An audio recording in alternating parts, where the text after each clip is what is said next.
Madam నమస్తే madam. Madam గతంలో చంద్రబాబు నాయుడు గారు ఉన్నప్పుడు నరేంద్ర మోడీ గారు వచ్చి శంకుస్థాపన చేసేళ్లారు. తర్వాత మళ్ళీ జగన్ ప్రభుత్వం వచ్చింది. 5 ఏళ్లలో నరేంద్ర మోడీ గారు మన రాష్ట్రం ఎప్పుడు కన్నెత్తి చూడలేదన్న వెనకడి. కానీ మళ్ళీ చంద్రబాబు నాయుడు గారి కూటమి రాగానే పునఃప్రారంభం చేసేళ్లారు. ఈ 5 ఏళ్ల జగన్ ప్రభుత్వంలో నరేంద్ర మోడీ గారు ఎందుకు ఇన్వాల్వ్ అవ్వలేదు? అమ్మా ఇప్పుడు ఒకటి చెప్పాలి. వచ్చింది మన చంద్రబాబు నాయుడు గారు అమరావతి అని పెట్టగానే మోడీ గారు దాన్ని సమర్థించారు, వచ్చారు, మనకి దాన్ని ప్రారంభోత్సవం చేసి వెళ్ళారు. వెళ్ళిన తర్వాత వెంటనే గవర్నమెంట్ పడిపోయింది, మనకి సిబిఎన్ గవర్నమెంట్ పడిపోయింది, చంద్రబాబు కోర్టు పడిపోయింది. పడిపోయిన తర్వాత ఈ జగన్ మోహన్ రెడ్డి అనే వ్యక్తి రాజకీయాల్లోకి వచ్చాడు. ఇతను వైఎస్ఆర్ కొడుగ్గా, మనకేంటంటే వైఎస్ఆర్కి ఒక ఇమేజ్ ఉంది.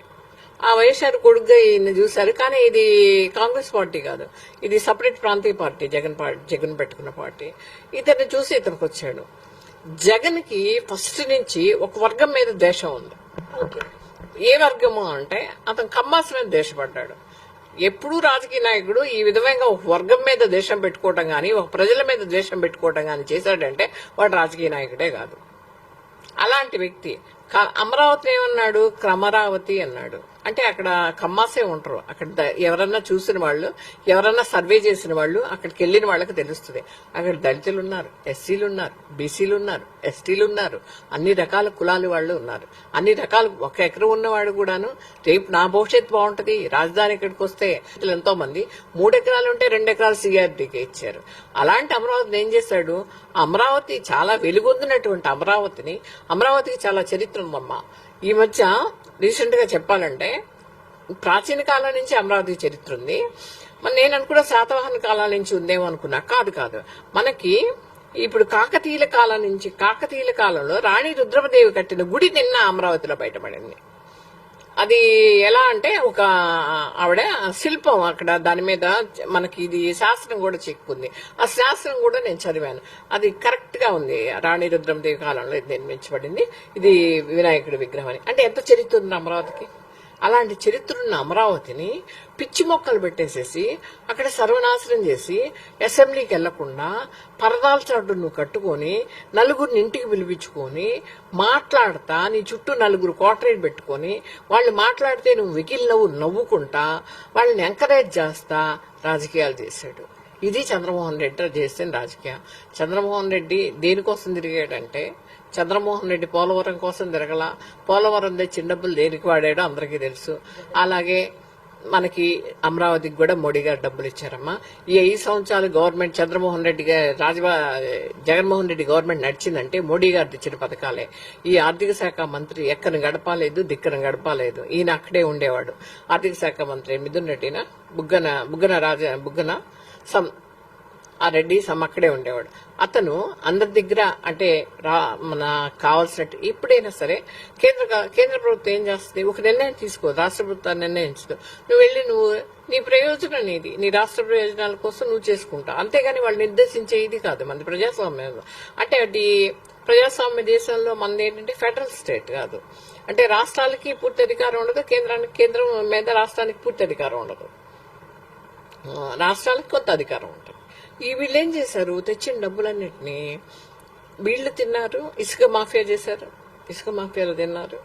అలాగే ఏం చేశారంటే పేద ప్రజల్ని ఆకట్టుకోవడానికి అమ్మఒడి అన్నారు, నానబడి అన్నారు, ఇంకా ఏంటేంటో చేశారు. ఇవన్నీ చేసి అసలు లిక్కర్ని మద్యపానాన్ని బంద్ చేస్తానని చెప్పి అధికారంలోకి వచ్చి ఆ మద్యాన్ని ఈర్లే పారిచ్చి ఆ మద్యం కుంభకోణం చెప్పి చీప్ లిక్కర్ తెచ్చి అనారోగ్యం పాలు చేసి వీటన్నిటికీ డబ్బులు అయిపోయిన తర్వాత ఇప్పుడు ఇవాళ నిన్న చూడండి, మీరు పేపర్ చదవండి, కాలేజెస్, ఇంజనీరింగ్ కాలేజెస్ పిల్లలకి సర్టిఫికేట్స్ ఇవ్వట్లా.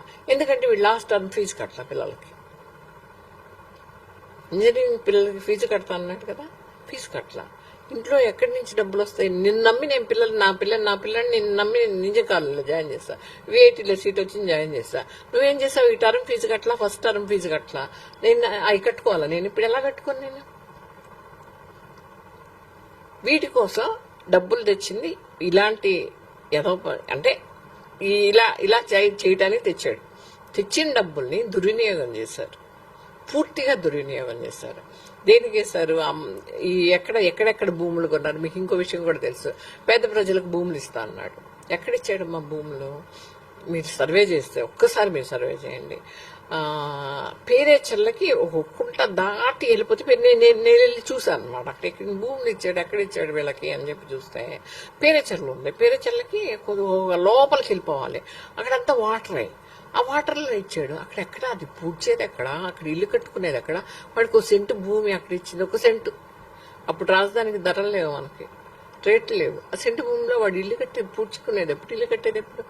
అలాగే నువ్వు ఎంత ద్వేషం లేకపోతే అక్కడ చంద్రబాబు నాయుడు కట్టించిన ఇల్లు కాదు ఇది. ఇది చంద్రబాబు నాయుడు ప్రభుత్వం కాదు, జగన్మోహన్ రెడ్డి ప్రభుత్వం కాదు, ఎవరి ప్రభుత్వం కాదు. ప్రజల సొమ్ము, ప్రజల్లో ఉన్నటువంటి ఇచ్చిన డబ్బులు. ఆ డబ్బులతోటి కట్టిన ఇల్లు ఇవ్వటానికి నీకేం బాధ? ఎవరికన్నా ఇచ్చారా? మేము ఆక్రమించుకుంటామంటే ఆ ఇల్లు కట్టించాట ఇవ్వకుండా నేను సైట్లు ఇస్తానని చెప్పి అని చెప్పాడు. అదేవిధంగా 3 రాజధానులు ఉండాలంటాడు. ఇది ఎక్కడ రాష్ట్రంలో? మనకి ఎన్ని జిల్లాలు ఉన్నాయి? నువ్వు 3 రాజధానులు పెట్టేదేంటి? ఒక రాజధానికి ఏడవలేకపోయావు, ఇంటి చుట్టూ పర్రాలు కప్పుకొని బ్రతుకుతున్నావు. 3 రాజధానులు ఎక్కడ పెడతాడు? నువ్వెందుకు అక్కడ వైజాగ్ లో ఇది చేసుకున్నావు? వైజాగ్ లో ఆయన కట్టిన ఇల్లు కనుక చూస్తే మీరు అక్కడ ఉండటానికి నెక్స్ట్ తరం కూడా తనే వస్తానన్న ఉద్దేశంలో వైజాగ్ లో భయంకరమైనటువంటి ఇల్లు కట్టాడు. ఆయన కబోర్డు చూస్తే ఆశ్చర్యపోయారు మన వాళ్ళు. అది కూడా బంగారంతో కట్టాడు. ఇంత డబ్బు ఎక్కడి నుంచి వచ్చింది జగన్మోహన్ రెడ్డికి? ఎక్కడి నుంచి సంపాదించాడు జగన్మోహన్ రెడ్డి? ఏ వ్యాపారం చేశాడు? అంటే పూర్తిగా అవినీతి సొమ్ము. ఎక్కడి నుంచి వచ్చింది? నువ్వు కేంద్రం నుంచి తీసుకున్న డబ్బులేమో నేను పోలవరానికి ఖర్చు పెడతాను, లేకపోతే అమరావతి ఖర్చు పెడతానని తీసుకొచ్చిన డబ్బులేమో దీంట్లో పెట్టావు, నువ్వు తిన్నావు, అయిపోయింది. ఇంకా మోడీజీ గారు చేసేది అక్కడ. మోడీజీ కూటమి ప్రభుత్వంలో నిలబడ్డారు, మొన్న హామీ ఇచ్చారు. ఎవరొచ్చినా ఎప్పుడొచ్చినా రాష్ట్రానికి అమరావతి రాజధాని అని డిక్లేర్ చేయడం జరిగిపోయింది. ఇది చెక్కు చెదరదు. అమరావతి డెవలప్ అయింది. మనకి కాదు, రాష్ట్రానికి భవిష్యత్తు ఉంటుంది. ఒక సిటీ డెవలప్ అయిందంటే అప్పుడు చంద్రబాబు నాయుడు గారు గవర్నమెంట్ ఉన్నప్పుడు ఏమైంది? వ్యవసాయంలో చాలా లాస్ అయ్యాం, వ్యవసాయం దండకు పడ్డాం, పత్తి పండించి పత్తి లాస్ అయ్యాం. నాకు తెలుసు మా విషయాలు, ఎందుకంటే ఒక రైతు కుటుంబంలో నుంచి వచ్చాను. పత్తి పండించి రైతులందరూ చనిపోయారు అప్పులు తీర్చలేక. దాన్ని వైట్ పాయిజన్ అన్నారు. అలాంటి తరంలో ఐటీ వచ్చింది. ఐటీ వచ్చేటప్పటికి పిల్లలు ఈ ఐటీలో జాయిన్ అయ్యారు. ఐటీలో జాయిన్ అయిన తర్వాత ఈ పిల్లలందరూ ఐటీ జాబ్స్ వచ్చినాయి. జాబ్స్ వచ్చిన తర్వాత వీళ్ళు విదేశాలకు వెళ్ళటానికి చంద్రబాబు నాయుడు గారు 10 lakhs సపోర్ట్ ఇచ్చారు. సపోర్ట్ ఇచ్చేటప్పటికి 10 lakhs పెట్టుకుని ఇంట్లో కొంత సబ్బు పెట్టుకుని ఆ పిల్లలు అమెరికా వెళ్ళారు.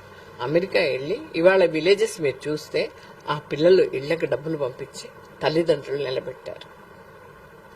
అది అభివృద్ధి అంటే. నువ్వేం చేస్తావు అభివృద్ధి? వైఎస్ జగన్మోహన్ రెడ్డి ఏం చేస్తాడు అభివృద్ధి?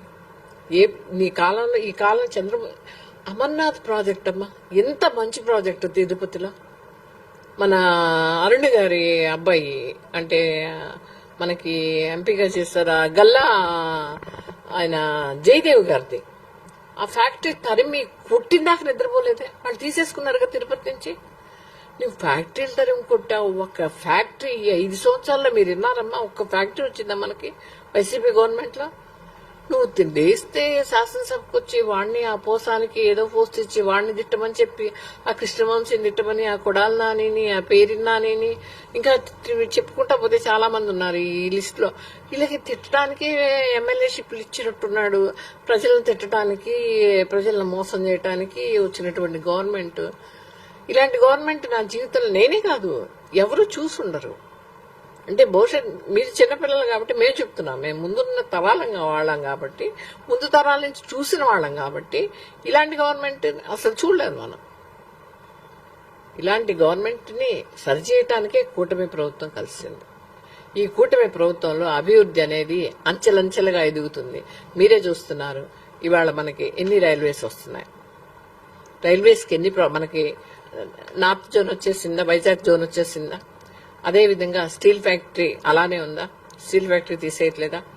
ఇంకోటి ఏంటంటే మనకి ఎయిర్పోర్ట్లు శాంక్షన్ అయ్యాయా? మొన్నే మన ఎయిర్పోర్ట్ మినిస్టర్ వచ్చి చెప్పెళ్ళాడు కదా, మనకి ఎయిర్పోర్ట్లు శాంక్షన్ అయ్యాగా. కొత్తగా రైల్వే ప్రాజెక్ట్స్ నాకేంటంటే కొంచెం మెమరీ పవర్ లాస్. నేను వీళ్ళు ఎంతెంత ఖర్చు పెట్టారు అనేది చెప్పలేను. అమరావతికి కొన్ని కోట్ల డబ్బులు ఇప్పటికీ మోడీ గారు శాంక్షన్ చేశారు. ఈ కూటమి యొక్క విజన్ కూడా ఆంధ్రప్రదేశ్ డెవలప్ చేయటమే. ఆంధ్రప్రదేశ్కి ఇచ్చిన నిధులు దేశంలో ఏ రాష్ట్రానికి మోడీజీ గారు ఇవ్వలేదు. మోడీజీకి జిందాబాద్ అంటూ మోడీజీని ముందు పెట్టుకొని వెళ్లాల్సిన అవసరం మనందరికీ ఉంది. ఎందుకంటే అన్ని నిధులు మనకు సరఫరా చేశారు. అదేవిధంగా ఎన్నో ప్రాజెక్ట్స్ ఇచ్చారు. అలాగే మన చంద్రబాబు నాయుడు గారు అంటే ఆల్రెడీ పరిపాలనా దక్షత ఉన్న నాయకుడు. ఆయన ఆల్రెడీ మనకి అసలు యాక్చువల్ గా యాపిల్ కూడా మనకి రావాల్సింది. యాపిల్ ప్రాజెక్ట్, యాపిల్ ఫోన్స్ కూడా ఇండియాలో తయారు చేయాల్సిన పరిస్థితి వచ్చింది. కానీ అమెరికా అడ్డుపడింది. ఇలాంటి మంచి మంచి ప్రాజెక్ట్స్ అన్ని మన నాయకులు తీసుకొస్తున్నారు, కూటమి నాయకులు. నరేంద్ర మోడీ గారి నాయకత్వంలో నేను చాలా గర్వంగా చెప్పుకుంటాను. నేను బీజేపీలో ఉన్నందుకు నరేంద్ర మోడీ గారి నాయకత్వంలో మన దేశం మనం చూసారు యుద్ధం జరిగినప్పుడు పాకిస్తాన్కి ఏ దేశం ఒక టర్కీ తప్ప ఏ దేశం వెనక నిలబడలా. అన్ని దేశాలు ఖండించినాయి. అది మోడీజీ గారి యొక్క విదేశీ విధానం. విదేశాల్లో మనం పేరు తెచ్చుకోగలిగాం, దేశంలో పేరు తెచ్చుకోగలిగాం మోడీజీ గారి నాయకత్వంలో. అలాగే మోడీజీ గారిని కలుపుకున్నారు ఎన్డీఏ కూటమిలో. చంద్రబాబు నాయుడు గారు, పవన్ కళ్యాణ్ గారు కొంచెం నిజాయితీ పరులు. వీళ్ళు ఎన్డీఏ కూటమిలో కలిసి ఆంధ్రప్రదేశ్ ని, ముఖ్యంగా అమరావతిని, పోలవరాన్ని, ఆంధ్రప్రదేశ్ ప్రజల్ని ఉద్ధరిస్తారు, పైకి తీసుకొస్తారు అనే నమ్మకం ప్రజల్లో కలిగించడానికి ప్రయత్నాలు జరుగుతూనే ఉన్నాయి. Thank you madam, thank you so much. Okay.